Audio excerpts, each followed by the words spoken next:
বন্ধুরা অনেকে কমেন্ট করেছেন যে মুরগির লিভার প্রবলেম হচ্ছে এবং দেখবেন মারা যাচ্ছে, তাহলে কি ওষুধ দেবো বা কীভাবে দেবো শেষ পর্যন্ত অবশ্যই ভিডিওটি দেখবেন। চলুন ভিডিওটি শুরু করা যাক।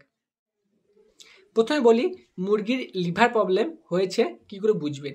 এবার ধরুন লিভার প্রবলেমটা প্রথমে বাচ্চা অবস্থায় কম হয়, দেখবেন মোটামুটি ওই 25 দিন পর বা 28 দিন পর বেশি হয়ে যায়, কিন্তু সেই জন্য আগে থেকে আপনাকে লিভারের ওষুধটা মুরগিকে দিয়ে রাখতে হবে। আপনি বুঝতে পারবেন, দেখবেন মুরগিটা যখন মারা যাবে দেখবেন উপর দিকে পা তুলে ছটপট ছটপট করতে করতে মারা যাবে, ঠিক আছে। আবার দেখবেন মুরগিকে ফাটাবেন, দেখবেন লিভারগুলো কালারটা চেঞ্জ হয়ে গেছে, দেখবেন কালো কালো হয়ে গেছে, ছাগা পাকা হয়ে গেছে, অনেক রকম কালার হতে পারে। সেই জন্য লিভার প্রবলেমের জন্য আগে থেকে ওষুধটা অবশ্যই খাওয়াবেন। আপনারা লিভার প্রবলেমের জন্য যে কোনো ওষুধ খাওয়াতে পারেন, কিন্তু একটা ওষুধ খাওয়াতে পারেন, সেটা হচ্ছে টক্সোল।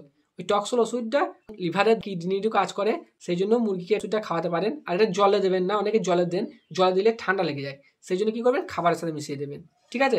ওটা আপনার পরিমাণ দেবেন 1000 প্যাকেটে 100 ml দিয়ে ওই 100 ml লিভার টনিকটা অল্প জলে মিশিয়ে তারপর অল্প খাবারে মিশিয়ে ওটা বিকালের দিকে 3 দিন দেন। আর এই ওষুধটা আপনি 5 দিন বয়সের পর যে কোনো দিনই দিতে পারেন, 13, 14, 15 এই 3 দিন দেবেন। এবং তারপর আপনি দেবেন 27, 28, 29। মানে কি বলুন তো, এই ওষুধটা আপনি সবসময় দিতে পারেন, কিন্তু মোটামুটি যখন খাবার চেঞ্জ করবেন তখন দিলে আর একটু ভালো হয়।